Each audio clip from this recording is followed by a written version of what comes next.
out of Sacramento, California. Woo! What you gonna do?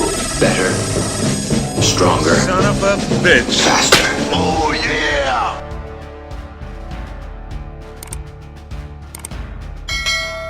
You know, in my opinion, getting sober is a gift.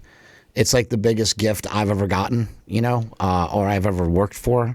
I don't know what you want to call it, but getting away from alcohol and drugs that are, you know, altering your mind in a way that leads you down a bad path. Like, it's interesting because, like, psychedelics for a short period of time will, like, lead you into this place where you feel love and you have serotonin and you're happy, and then you come back to normal, right? So, like, in that time, you're in this, like, altered state. But like what opioids do is they build. It's like you'll be more of an asshole than you were yesterday, and then the next day you're more of an it's almost like steroids for being an asshole is like what opioids are. Wow. And they slowly strip your pride, and they slowly strip your confidence, and they slowly strip away who you are until you are at the core like kind of a bad person, and all you're doing all day is waking up in the morning and trying to find where you're going to get drugs, how you're going to get drugs. Do I have to sell my PlayStation today? Do I have some old DVDs I could pawn off? You know, where am I going to get the money for this? I don't have the money for these drugs. Where am I going to get it? You just turn into somebody that you're completely not, and then you wake up one day. Like I said on Joe Rogan, when I talked to Rogan, I said I would walk into my bathroom every morning and look in the mirror and I would just cry because I didn't look like myself. I was 265 pounds. I didn't feel like myself. My body was inflamed. I was hurt every day. But guess what? I've turned it all around to the point where, like, I used to be in so much pain every day coming here 3 years ago. And now I have no pain in my body like I used to. I still have pain. I still use Kratom. I still use Kratom almost every day. But I'm able to stay out of pain and out of my own way, because for me, what was changing my life in a negative way was pain. And if you can switch that around and get rid of your pain, you find that so many things. I feel like I'm a nicer person. I feel like I used to walk in here with my head down looking at the ground and you'd say hi to me, and to be honest, it has nothing to do with you. It has everything to do with me. I wouldn't want to really even engage back because I didn't feel good. No, I totally get that. I mean, I've been there. I've seen my wife get it. That's what pain does. Pain changes your view of the world. Dude, pain, it sucks. I walk in and, like, we have these energetic kids that work the front desk, Eric and Wyatt, and I would walk in. Well, not since Wyatt's been here. I've actually felt good since he's been here. But I'd walk in and just be mopey, you know, like just be I come in on a Saturday morning. We have all these people coming in to lift for free, and they're really coming here to see Mark and I. Like, that's a big part of it. Not just to see us, but like they like us being here. They like when we're here and we can help and we add to the atmosphere or whatever. And I feel like I was even detracting from the atmosphere because I wasn't positive. Like I didn't feel good. And now that I feel good, I feel like, man, what a weight that has been lifted off of me. And what's interesting and what I wanted to talk about today is that's what anabolic steroids have done for me, which is really fascinating because I was on this path where I was convinced by Big Pharma and all these other people that, you know, opioids were the answer to pain. This is the way to get out of pain, right? And I was told all along that, like, hey, these are the painkillers. Nobody ever came to me with a bottle of nandrolone and said, I can take away all your knee pain with 50 milligrams a week of this stuff. Just a little tiny dose. I don't know if that's what's doing it for me. I don't know if it's that. I don't know if it's the peptides I've been using. I've been watching a lot of videos of Tony Huge lately for various reasons. But I was watching Tony Huge talk about, like, how important peptides are for, you know, for building muscle and healing and all these things. So I don't know if it's the peptides that are taking me out of pain, the DECA, or just a combination, a synergistic effect of all these things, along with like proper testosterone levels, proper estrogen levels, progesterone levels, and all the other hormones being balanced out. But it's really interesting and cool to say that I feel really good. I've been able to stick to my diet really good. There has been no issues with that. And I feel like getting out of pain has gone a long way into helping me get my mind back to normal, you know? And I just feel like a different person. And when you get rid of the pain and you can fight through the pain, I feel like anybody can change sort of the position that they're in, because I used to wake up out of bed.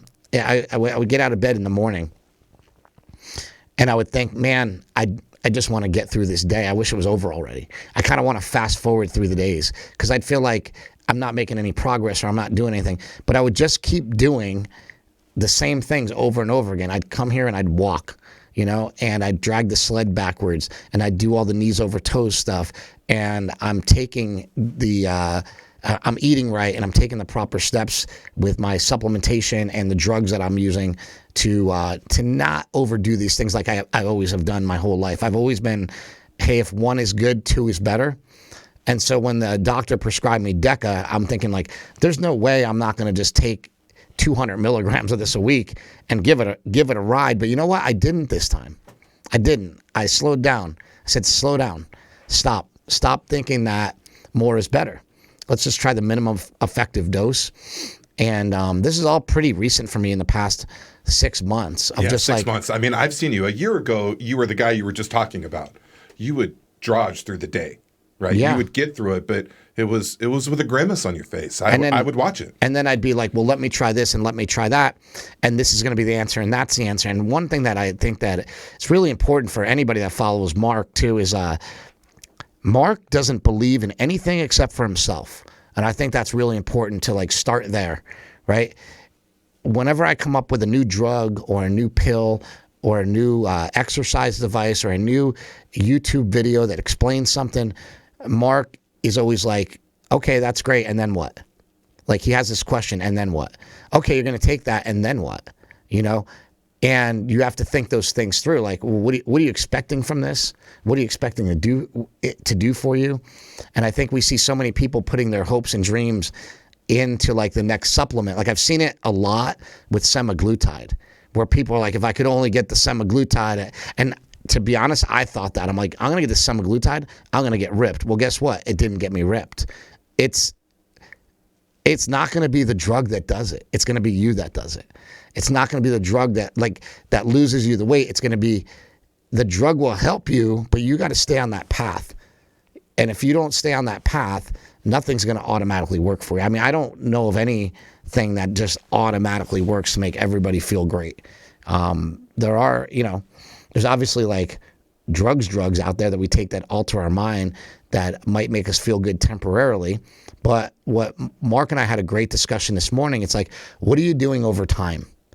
What's the real goal? And Mark said to me that he's really proud of me because he said, I watch you. You're after a long-term success. You're doing things, you're putting in the work towards the long-term success.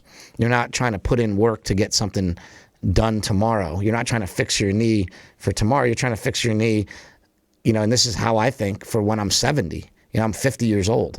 In 20 years, how are my knees going to feel? Hopefully they feel like they do right now, because they feel better now than they have for the past, 49 years on this planet. And I think that that's important, that we find ways to fix ourselves and then just move forward. Yeah, you're 1,000,000% correct. I think that wisdom you have, I wish we could teach that to ourselves when we were 20, right? This hindsight, right? Just you and Brad were talking about it last week. Longevity. Brad says, I don't want to do anything. Or you guys are having that conversation about, Goggins and his knees and what he's doing to himself. And he's in his 40s somewhere, right? Well, and still a specimen of a human being in spite of the pain that he's dealing with. And I just keep thinking, with the utmost of respect, will he still have this same outlook when he's 60 or 70, right? Yeah. I've also found other ways to provide myself with the joy that lifting used to give me. We have a 14-year-old girl in here named Dom, and she trains with my friend B, and both of those girls are awesome. They're really inspirational, and I'd rather come in on a Sunday and help them get stronger and show them what to do, right? Like that makes me feel good, and it's fun. And some of these younger kids that we have in the gym, including like my nephew Jake, I like seeing him make progress. I like investing now in Kenny. Like Kenny Williams is like the future of this gym. Kenny is bodybuilding. He's in here. He's training with Mark, and like Mark's telling him how awesome he looks. And the kid is 21 years old. And to me, that's where I get my energy from now. I realize like, okay, I'm 50 years old. Nobody's looking at my physique anyway. I'm like, thank God, right? Because I'm not where I really want to be. So like in a way, hey, thank God. And I am valuable. I'm valuable in a million different ways that aren't what I look like. And to like go from somebody who suffered with body image their entire life, which I'm sure you're aware of too, right? Like we struggle with these things, man. And it's like, I always looked in the mirror, and no matter how good a shape I'm in, I always kind of think I look like shit, like even when I'm real lean. So it's to go from that dysmorphia to going like, no, I'm actually happy with myself. I made a movie that went to Sundance. Like I forget, man. Well, I forget what I've done. It's so funny you say that because I'm flashing back to that picture of you and Arnold, and you guys are giving each other, the high five, right? The bro hand, the bro clap, or whatever that was, right?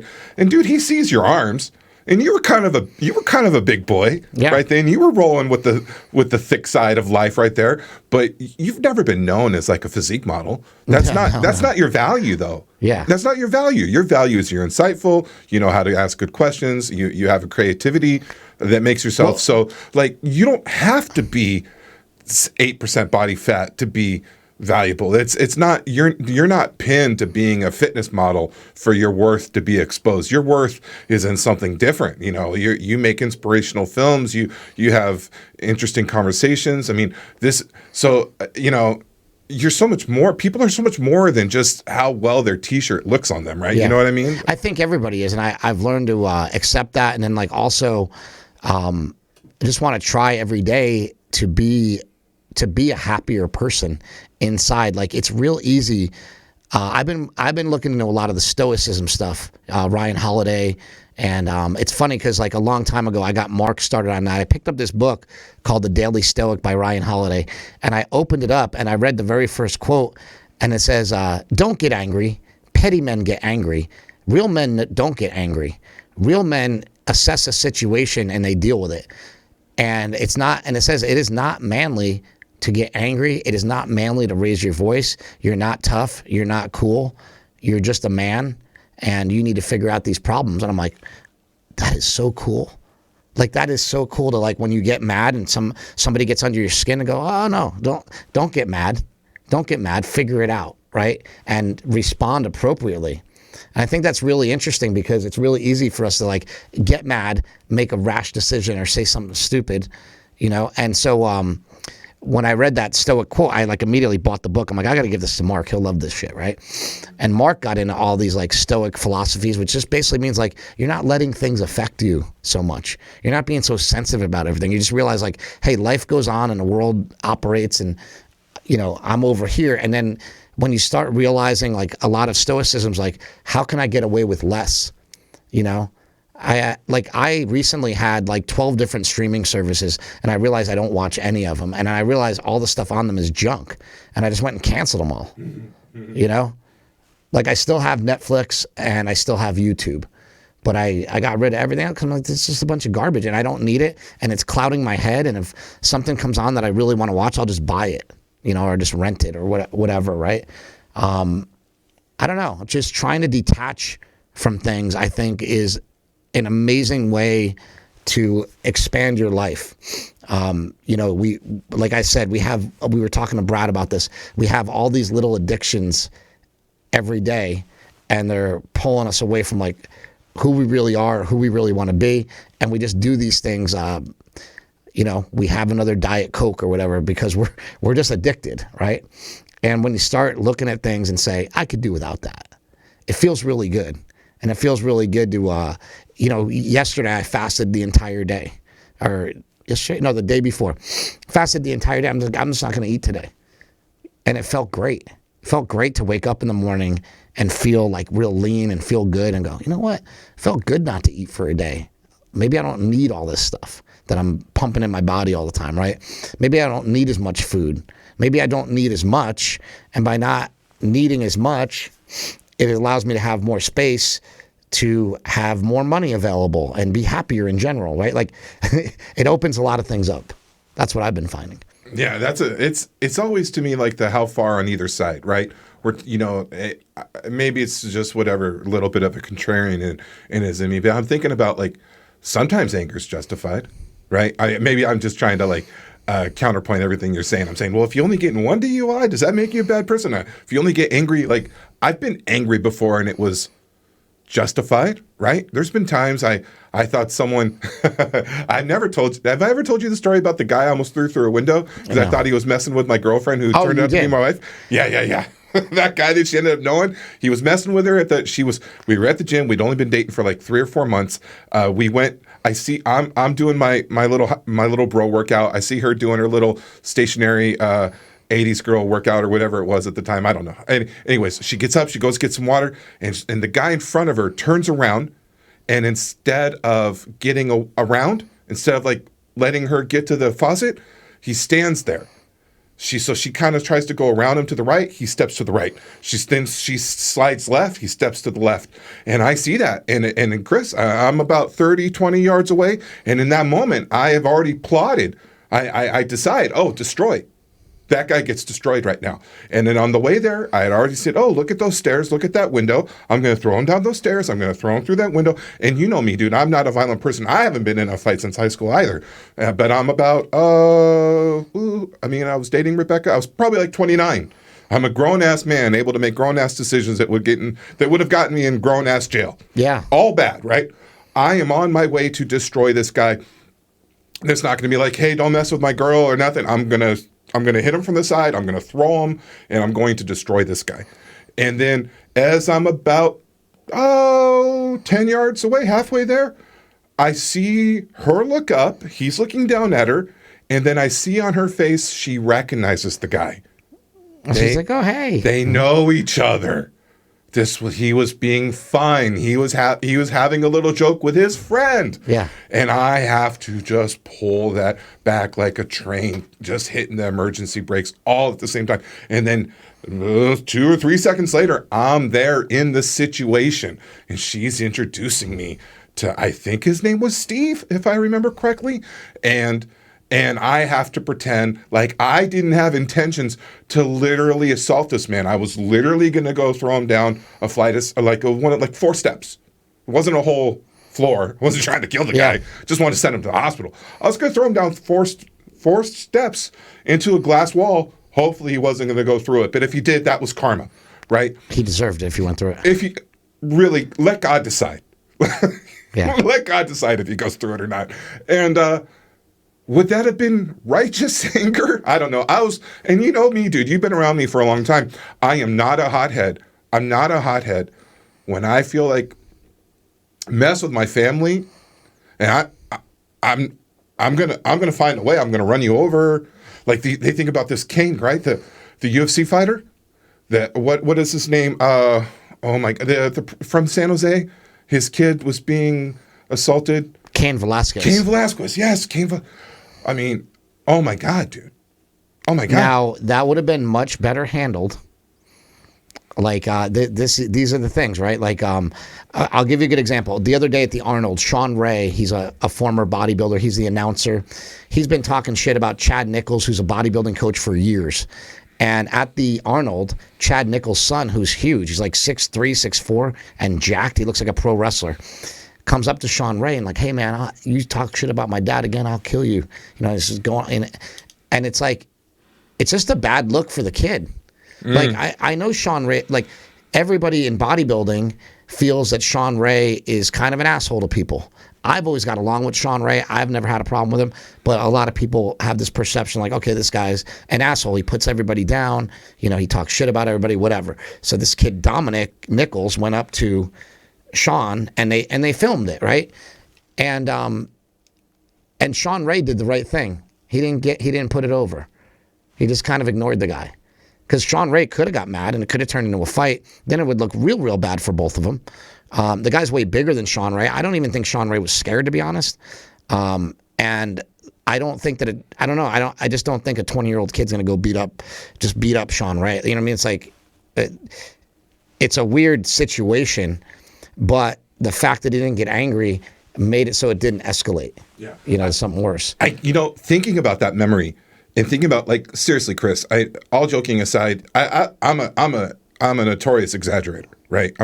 If you know me, I was going to assault that guy, 100%. And it brings me back to the way Will Smith has just gotten raked over the coals for what he did to Chris Rock, and I have such a sympathetic heart for Will Smith. I really do. And then now here he is again. Chris Rock just did his Netflix special. Did you see his Netflix special? Yeah, Chris Rock destroyed him. Destroyed him, right? Yeah. And I go, God, that's so sad. That's so sad. And once again, I can't help but think, once again, the little guy that ran his mouth because he felt like it would be unfair to get assaulted. Like, once again, I feel like, God, maybe Chris Rock deserved to get slapped. I don't know, man. People seem to really disagree with me on this one. Yeah, I would disagree. I mean, like, the joke that he made, to me, was actually kind of funny. It was really like, it's like lighthearted. You know, it's like, she's like, oh, well, I'm disabled. And it's like, yeah, tell that to somebody in a fucking wheelchair. You know what I mean? You're a multi-millionaire female, like, and your hair fell out. Like, okay, I get it. That sucks. But, right, you chose to go to the Oscars bald. You could wear a wig. You could do a million different things, right? You chose that. He chose to make a joke out of it. It's Hollywood. It's entertainment. That's what this is. That's what we're here for. You grew up, you know, rapping. You know, like Will Smith, he started as a rapper, comedian. You know, he did all this stuff. So if anyone should get it, it should be him. You know, and then, like, look at how bad this is for his career. You know, and then he tries to make movies to get back on the good graces of people, like Emancipation, and it just doesn't work. Like, I don't think anybody watched that movie at all. Hollywood people don't go to movies anymore, right? But well, I really feel that movies are dying. I feel like it's over for I hate to say it, but like I just don't think anybody's gonna make any good movies anymore. There's all these big tentpole Hollywood crappy movies. Like Netflix hasn't made anything good in 10 years. Like really, really good. Where you're like, okay, this is. There's been like nothing. Things have been. Gray Man was okay. It wasn't horrible. It was pretty good. It was fun, but nothing like a real like art. People have different expectations. We're never going to see Rocky again. You know what I mean? Like right. We're not going to see that greatness again. I don't think. You know, we're not going to see another Quentin Tarantino come along. I don't think. Who knows? I mean, you know, as much as technology gets better and we have AI and we have all these things that can make it really easy to write a screenplay, well, guess what? It's still not going to be good because it starts with human ingenuity. It starts with the person, right? So Quentin Tarantino using AI to make his movie better would be great, but that's not what we have. You know what I mean? And then people are losing, you know, they're losing faith in like going to college, right? And that's something that like I don't think I learned anything very specific in college, but the fact that like you don't have to go to college and you can just go on Instagram and make $1 million, who's going to go to college? And then I just think people aren't challenging themselves enough. Like, do you get enough challenge in high school to like, you know what I mean? Like,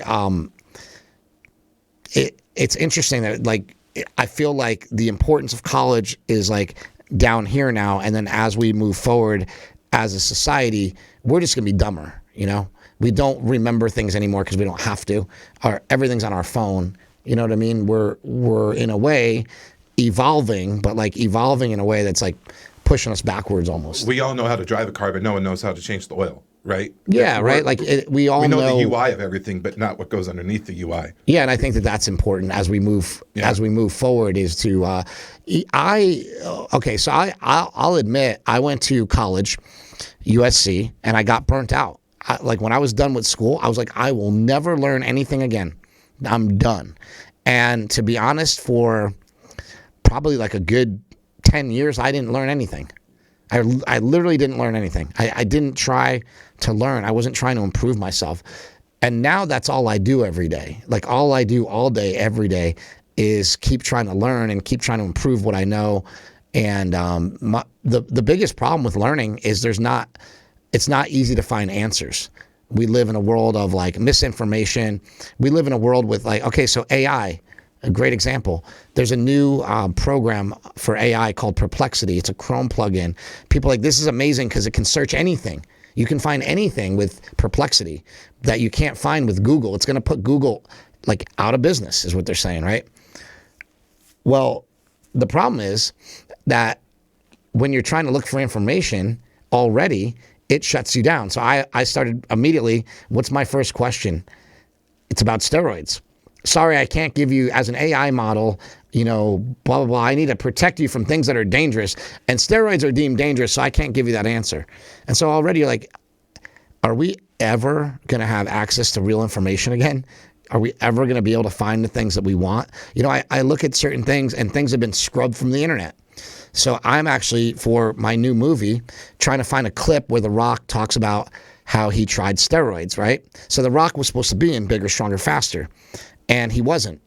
And the reason he wasn't is because I called he put me onto his publicist, and I called the publicist several times. Publicist never got back to me. So then the movie's done, and it comes out, and I see Dwayne in the gym, and I'm like, dude, what happened? And he was like, you could tell it bothered him that he didn't do it. And he's like, oh man, that's my bad. I'm so sorry. Like I should have at least called you back or texted you back or something. But my publicist wouldn't let me do it. And I'm like, why couldn't you just tell me? And he's like, well, that's why I feel bad, man, And then he finally saw the movie. And when he finally saw the movie, he called me and told me how awesome the movie was, which felt really good. But it's interesting how, we hide, like the truth is always hidden from us. We'll never get the real truth. And so I was actually just looking for the clip where The Rock talks about how he used steroids in college and they didn't do anything, because I think it's hilarious. We all know that that's a lie, and we all know that's stupid. But that clip has been scrubbed from the internet because they don't want it out there. This was an MTV News Escape from Witch Mountain interview. I know the exact interview when he said it. I remember when he said it, but you cannot find it anywhere. And that it would be on the internet if, if it was free, right? If the internet was truly free, truly boundaryless, right? Yeah, it's somewhere. I know that I'll find it, but the way that I'll find it is I'll have to go to MTV archives and get it through them or something like that. But these are the things that are important. Like when you want to make a movie and you want to show the world that you're not bullshitting, you got to bring receipts. So you have to have these clips, and you have to organize these clips in a way that tell a story and unfold things. And so a lot of times, a lot of these clips are hidden. There's a lot of stuff that I've seen about steroids over the years that I can't find anymore. There's a lot of stuff about a lot of things that I can't find anymore. Mark actually just showed me a really interesting reel. I don't know if he sent it to you, but there's a reel that Mark is in with Joe Rogan. That's it's going viral right now. It's going crazy. And it was Mark's first podcast about the pandemic. It was 1 month after the pandemic, where Dr. Buttar was talking all sorts of nonsense according to what people were saying at the time. And now all of it's true, right? All of these things have come true. We've seen evidence of all these things. So this clip has Joe Rogan in it, talking about the connection between 5G and COVID and how that would, people thought that was outlandish. And now that they're looking into it, they're finding more and more evidence of these things, right? And so Mark's podcast had that on in the beginning of the pandemic. In 2020, Mark had that on his podcast, and that podcast had been removed from the internet. So somebody hunted down that clip and made a reel. That podcast was removed? I don't know if it's back up now, but it had been removed for a while. I mean, isn't that the whole scariness of this? Our society's becoming networked. We're becoming a net. So that means there's some IT manager, some that can go out there and just start removing pieces of knowledge. And I know this has probably been part of history books and literature books. I mean, there's probably been pieces of the story removed for a really long time, right? The winners write the history books, or there's a ton of I'm sure there's that. Entire chunks of history that we're missing. I mean, there's a reason why we don't know why the pyramids were built, right? We don't know how they were built. We don't know how they got. We have no idea. And the best people in the world with the pyramids, the smartest people in the world, will say, I have no idea. When you ask them, well, how'd these get built? They're like, we don't really know. We have some guesses, but nobody really knows. It's fascinating to me that out of all the smart people we have in the world, we have all these smart people. Nobody can find out what happened on Jeffrey Epstein's island. Nobody? Are you kidding me? with all the great reporters and people we know and things people can find, nobody can find out what's going on. There's no link to anybody. Everything's been erased. Like, what about the JFK assassination? Everything's gone. No, like nobody saw nothing. I mean, it's a tragedy, a tragic event. But what about that guy in Vegas that shot down on that concert? He was in a casino hotel. Yeah. You know that there's per square inch, there's more cameras in a casino did you see the than any January place. 6th thing? Yeah, I'm a Where little they're like ushering people through the hallways, and then they're like, "Oh well, Tucker Carlson is spreading like misinformation that this is not what happened." And it's like, well, I'm watching the video, and that's a tough one. That rebuttal they gave was very compelling, though. We're trying to de-escalate. You don't know if they were walking him, trying to walk him out. That I found compelled by that answer. I was like, oh, that's a good answer. No, you're right. But the fact that they don't even want you to talk about it. Or they never included that in the initial rollout of the story. So they might have not liked the way Tucker Carlson portrayed it. But what if they said Tucker Carlson portrayed it like this, but here's what we think really happened, right? It's like, but they just go on saying this is misinformation, this is wrong. Well, I mean, the fact that it wasn't included. It was never included. Yeah, I mean that's where the injustice lies. Like this should have been brought out in the hearings. Look, let's see this guy walking and go, okay, well then you can then the opposing party could have said, well, hey, let's look at a map. This is where they are walking him. If you see they are trying to walk him out to the western exit or whatever it may or may not have been. But that's my whole point, though. Dude, honestly, I've never had less faith in our society, in our government, in our world, and I feel like I'm just your standard old man that's just slowly tarnished. You grow up watching Rocky. You grow up idealistic. You join the military because you believe I serve my God, serve my country, all these beliefs, and then the older you get, you just start seeing a history of like betrayal of the people's goodwill, right? And then and you go, oh wow, is this what the old people were talking about back then, or has it really gotten worse? I don't know if it's gotten worse or if this is the way it's always been, and we're just been around the earth enough times now, or the sun enough times now to see that sometimes our government goes into wars that we should have never went into. Sometimes things get left out of stories. Sometimes people that are actually exposing government betrayals are vilified, and they use a whole media organization to turn the crowd against them. Like, I'm so disenfranchised right now with our country. Yeah. And I don't know if it's gotten worse. To say sometimes we get into wars that we shouldn't be in. It's like most of the time. You know what I mean? Like most of the time we're involved in things that we shouldn't be involved in. Yeah. Like we shouldn't be involved in the Ukraine, and we shouldn't be spending billions of dollars over there when we need help over here, and we have a mental health crisis that is destroying our country bit by bit. Every single day, our mental health is getting worse and worse and worse, and we're not doing anything to fix it. We're just sending money to a different country, because that's the supposed like right thing to do. Something that we're should not even ever been involved in, right? And so, like, you're right. I have lost faith in our system a long, long time ago. I mean, that's why I started making movies like Prescription Thugs, and even moving forward, like my goal is to get outside of the big streaming services. My goal is with my next movie to make a really good movie and bring it to a couple really good people that I know that I can bring it to and say, let's distribute it on our own. Let's get this out there. Let's actually make money on it. If you look at Steven Crowder, he just moved over to Rumble, right? He signed exclusively with Rumble. That's a great way to go, that direction, right? I know Rumble doesn't have a lot of people on it now. And I know we put videos on there and I get no views, right? We're getting a little bit of views. We started the new channel on Rumble. We've gotten a couple of videos up on the new channel. So we get a ton of views on Spotify, which I don't know I ever bring up to your attention or not. I do think the way to go, though, is to just say, I'm not on YouTube. Find me on Rumble and really hear what I have to say. Mm-hmm. And then it doesn't have to be censored or banned or, like anything like that. Or Spotify doesn't seem to do any takedowns against copyright. Or like, I'll give you a good example. And I don't know if this can happen or not. I would love for it to happen. But I make this next film and I talk to somebody like Rogan, like Tom Segura, right? I get on some of these big podcasts and I say, well, I'm dropping my movie tomorrow on Rumble. Go buy it from Rumble. You can't buy it anywhere else. So you're going to go buy it from Rumble. like you're gonna do it, right? Like even if you've never, it's like, so it's about trying to get people over to that. But you know what's gonna happen to Rumble?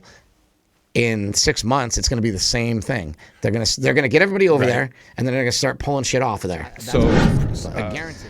All right, man. I think that's a fun little conversation. I just wanted to yeah, it's good, dude. come in and rant for a little bit today and talk about what's going on. And I'm about to go to Austin, Texas, and I'm about to go to Houston, Texas, and I'm about to raise some money for this film I'm gonna do. Hopefully, it all goes down. It'll be the second coming of Bigger, Stronger, Faster, most likely titled Bigger, Stronger, Faster, Smarter. And do things a little smarter this time. And dive deep into the world of steroids, psychedelics, performance-enhancing drugs, all that good stuff. It's going to be amazing. So I will catch you guys later.